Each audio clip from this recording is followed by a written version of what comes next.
세계 경제의 거대한 무대 뒤편에서 조용히 진행된 협상 하나가 동북아의 질서를 송두리째 흔들기 시작했다. 미국과 일본이 비공식 무역 합의를 맺으며 한국을 희생양으로 삼으려 했다는 정황이 드러나자 국제사회는 충격에 빠졌다. 표면적으로는 단순한 투자 협약처럼 보였지만 그 속에는 한 나라의 경제를 마비시킬 수 있는 정교한 함정이 숨겨져 있었다. IMF 이후 두 번째 위기의 징후를 감지한 한국은 그러나 이번에는 결코 같은 실수를 반복하지 않겠다는 단호한 의지를 품고 있었다. 최근 외교 소식통을 통해 드러난 사실은 놀라웠다. 일본이 미국에 500억 달러 규모의 투자를 약속했지만 실제 현금은 1에서 2%에 불과했다. 나머지는 대출 보증과 문서상의 약속으로 채워진 허상이었다. 그럼에도 불구하고 미국은 이 허구의 거래를 근거로 한국에게 거대한 현금 투자를 강요했다. 마치 IMF 당시처럼 한국의 유동성을 압박해 스스로 무너지게 만들려는 시도였다. 그러나 서울 청와대의 한밤회의에서 분위기는 달랐다. 긴장감이 감도는 회의실 안에서 한 고위 인사가 조용히 말했다. 이 합의서에 서명하는 순간 IMF의 악몽이 다시 온다. 잠시 침묵이 흘렀고 이내 회의장의 공기가 무겁게 내려앉았다. 그리고 그날 밤 한국 정부는 단 하나의 결정을 내렸다. 서명하지 않는다. 그 짧은 한 문장이 훗날 역사를 바꾸는 신의 한 수가 되었다. 일본 경제재생상 아카자와 류세이는 이후 언론 인터뷰에서 충격적인 폭로를 했다. 그는 미국이 발표한 500억 달러 투자가 사실상 허구에 가깝다고 밝히며 실제로는 그중 1에서 2%만 현금이고 나머지는 보증 서류에 불과하다고 말했다. 그의 고백은 모든 상황을 뒤집었다. 한국이 끝까지 서명하지 않았던 이유가 정당했음이 입증된 것이다. 만약 이 발언이 나오지 않았다면 한국은 일본이 정말로 현금을 냈다고 믿고 500억 달러를 즉시 내야 한다는 압박에 시달렸을 것이다. 그러나 한국은 이미 계산을 끝냈다. 미국의 요구가 비정상적으로 크고 근거가 없다는 사실을 간파하고 단호히 거절했다. 당시 한국 정부 관계자는 미국 측의 우려를 밟으려 하면 당신들의 발이 먼저 뚫릴 것이다 라는 표현까지 쓰며 단호한 거부 의사를 밝혔다. 그 한 문장이 워싱턴과 도쿄에 동시에 울려 퍼졌다. 그리고 그 순간부터 판은 완전히 뒤집히기 시작했다. 한국의 결단은 단순한 외교적 거부가 아니었다. 그것은 IMF의 굴레에서 벗어나기 위해 25년간 다져온 경제체질 개선과 공급망 자립의 결과였다. 전문가들은 이를 두고 한국 경제의 자각이라 평가했다. 과거 세계 경제의 흐름을 따라가던 나라가 이제는 스스로 세계 질서를 설계하는 주체로 변모한 것이다. 이 결정은 단순한 경제협상의 승리를 넘어 국가의 자존과 전략의 문제였다. 한 나라가 자신을 지켜내기 위해 얼마나 냉철해야 하는가를 보여준 역사적 장면이었다. IMF 당시의 공포를 기억하는 한국은 더 이상 희생양이 아니었다. 이제는 스스로의 선택으로 위기를 돌파하고 세계 질서를 재편할 위치에 서 있었다.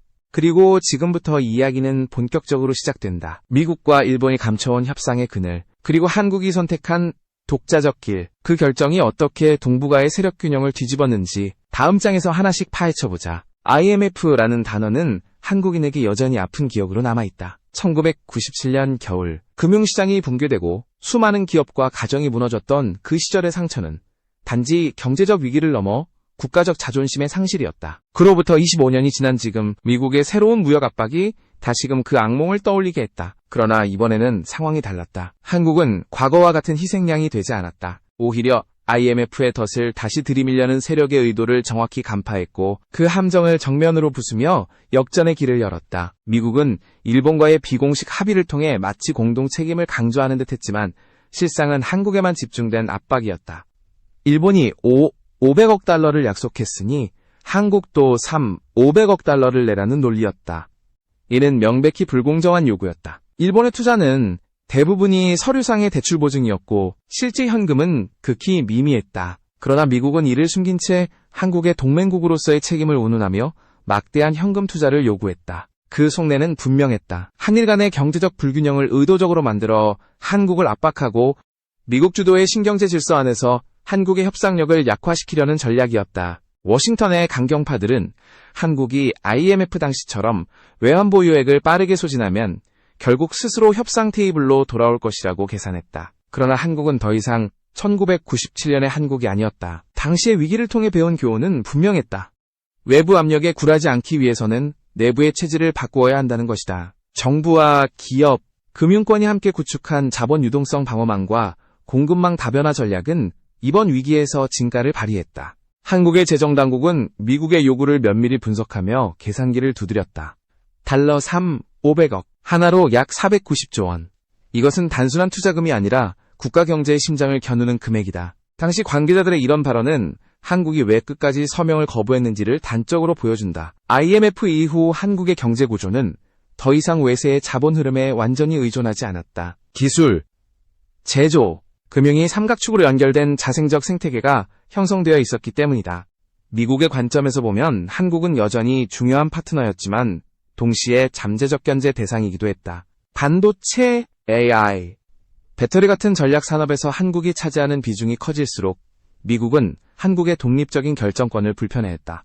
그래서 이번 협상은 단순한 투자 논의가 아니라 정치적 시험이었다. 한국이 과거처럼 굴복하느냐 아니면 스스로를 지켜내느냐, 한국은 답을 행동으로 보여주었다. 협상에서 시간을 끌며 미국의 의도를 철저히 파악했고 동시에 국내 산업계와 외교 채널을 통해 다층적 대응 전략을 세웠다. 외교적 언어로는 단호함을 유지하면서도 경제적 신호는 안정적으로 관리했다. 세계 시장은 한국의 침착한 태도를 높이 평가했다. 한외신은 이렇게 보도했다. 한국은 IMF의 유령을 다시 불러낸 미국의 게임을 거부했다. 그리고 그 거부가 새로운 동북아의 균형을 만들었다. 결국 IMF의 망령은 이번에도 한국을 삼키지 못했다.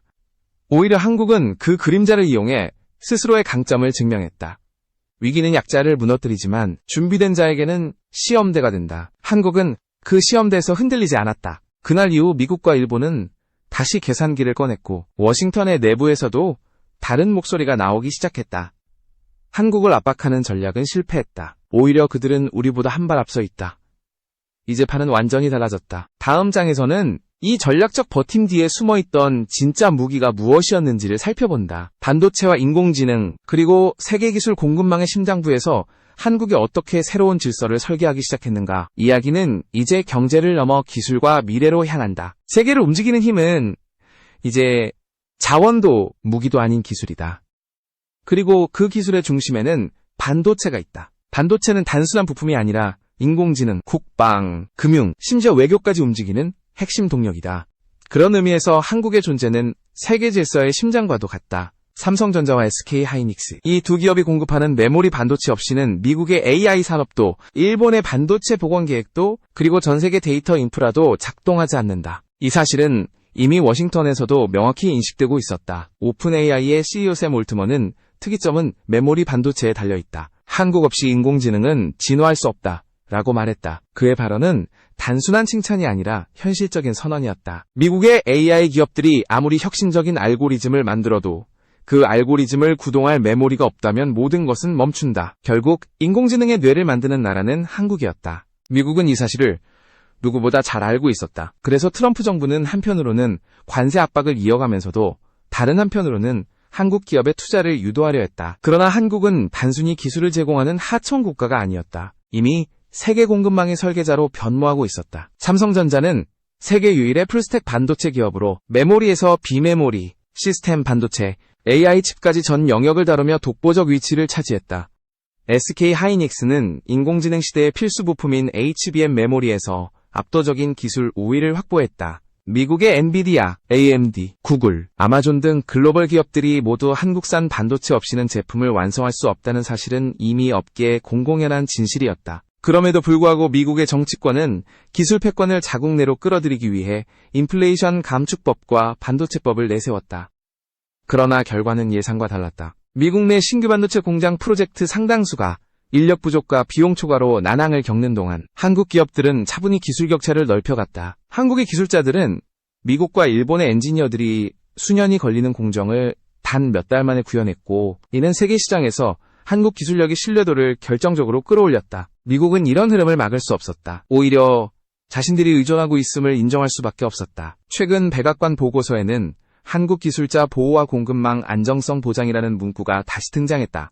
이는 명백한 신호였다. 미국이 한국을 압박하던 단계에서 이제는 한국 없이는 자국의 산업 생태계를 유지할 수 없다는 것을 스스로 인정한 것이다. 한편 일본은 여전히 기술 자립을 외치며 정부 주도의 반도체 복원 프로젝트를 추진했지만 그 결과는 냉정했다. 미국의 투자 유치에 몰두하던 일본은 이미 한국에 비해 10년 이상의 기술 격차를 보였다. 다카이치 사나의 총리가 등장하며 일본 내에서는 기술 자주를 외쳤지만 일본의 반도체 산업이 과거의 영광을 되찾기에는 현실적 제약이 너무 컸다.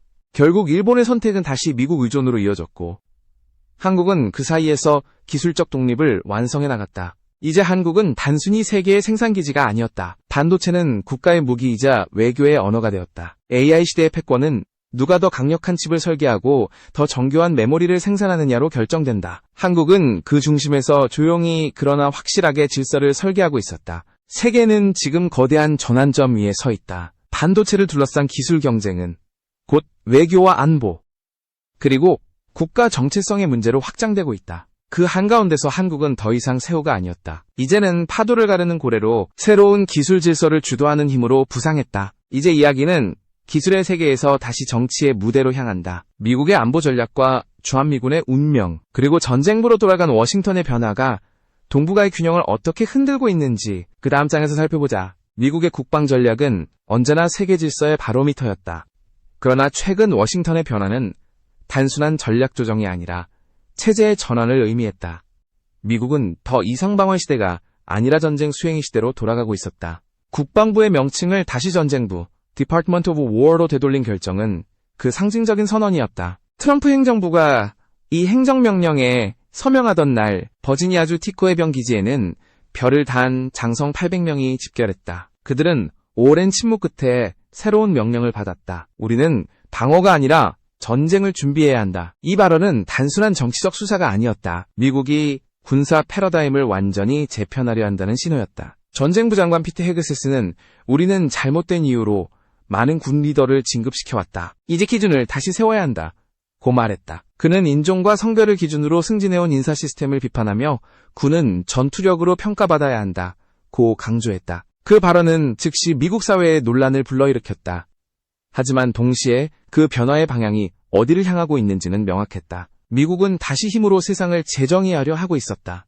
이런 변화 속에서 가장 먼저 영향을 받은 곳이 바로 동북아였다.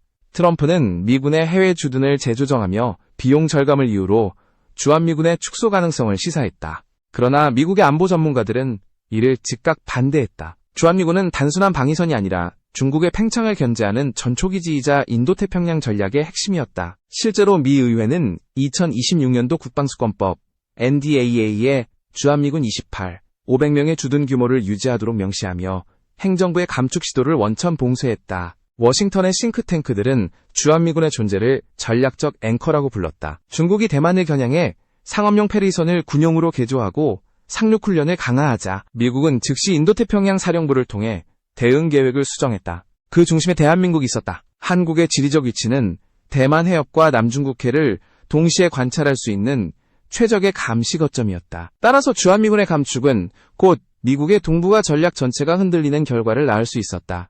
세미얼 퍼파로 인도태평양 사령관은 한국을 방문해 이렇게 말했다. 한국에 주둔한 미군은 단순한 파견 병력이 아니다. 이들은 동맹의 심장이다. 그의 발언은 외교적 수사가 아니라 전략적 선언이었다. 그가 언급한 바로 그 시점, 전북 부안의 한논에 미 육군 제2보병사단 소속 아파치 헬기가 추락했다. 다행히 인명피해는 없었지만 그 사건은 노후화된 장비와 긴장된 작전 환경이 교차하는 현실을 보여주었다. 미군은 즉시 현장 수습에 나섰지만 한국 언론은 이를 주한미군 체계의 경고음이라고 분석했다. 사실 미국은 이미 오래전부터 공중전력의 현대화를 추진해왔다. 오산기지의 노후 공격기 A-10을 철수시키고 최신형 F-16으로 교체했으며 군산기지에는 세계 최강의 무인 공격기 리퍼를 고정 배치했다.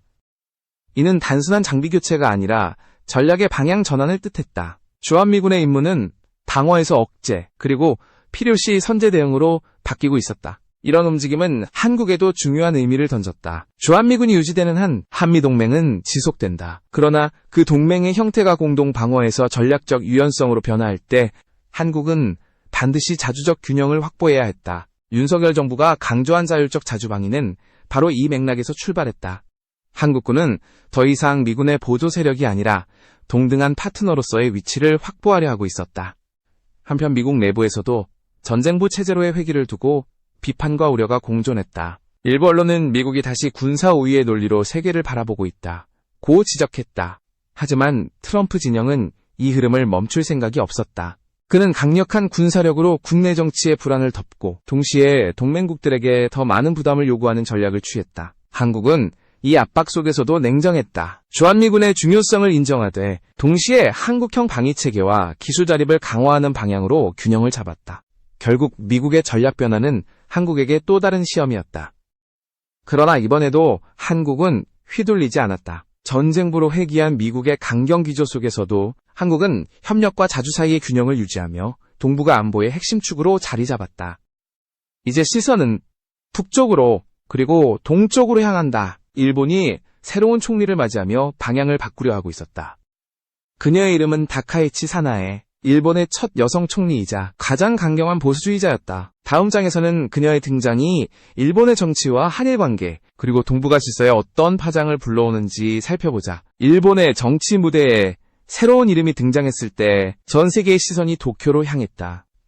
다카이치 사나에, 일본 역사상 첫 여성 총리로 기록될 인물이었다. 그러나 그녀의 등장은 단순히 여성 리더의 탄생이라는 상징을 넘어선 사건이었다. 그녀는 일본 내에서도 가장 강경한 보수파로 분류되며 아베 신조 전 총리의 후계자로 평가받았다. 그녀가 총리 자리에 오르자 일본 내부는 물론 한반도와 미국 그리고 중국까지 동시에 긴장했다. 다카이치는 오랜 정치 경력을 통해 자신을 일본의 대처로 비유해왔다. 그녀는 철의 의지를 강조하며 강력한 국가를 꿈꾸었지만 그 방향은 개혁이 아닌 회귀에 가까웠다. 그녀의 발언록에는 과거사에 대한 부정, 야스쿠니 신사 참배, 옹호, 위안부 문제의 축소, 그리고 독도 영유권 주장 등 한국과의 마찰을 예고하는 내용이 가득했다.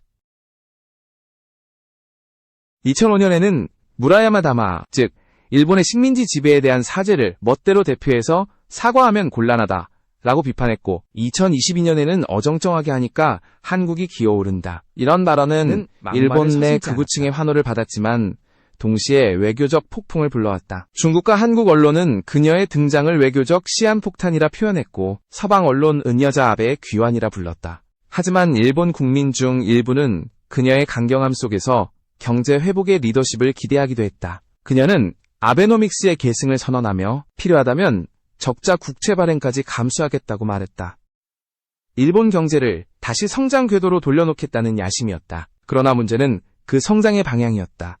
다카이치 내각의 첫 인사는 논란 그 자체였다. 그녀는 부총재로 아소다로를 간사장으로 스즈키 슈니치를 정무조사의장으로 고바야시 다카유키를 임명했다. 모두 강경 우파 성향의 인물들이었고 특히 아소다로는 과거 후쿠시마 오염수는 마셔도 된다 라는 발언으로 국제적 비난을 받은 인물이었다. 이런 구성이 만들어낸 내각은 보수의 철옹성이라 불릴 만큼 단단했지만 동시에 유연성을 잃은 외교의 신호로도 해석되었다.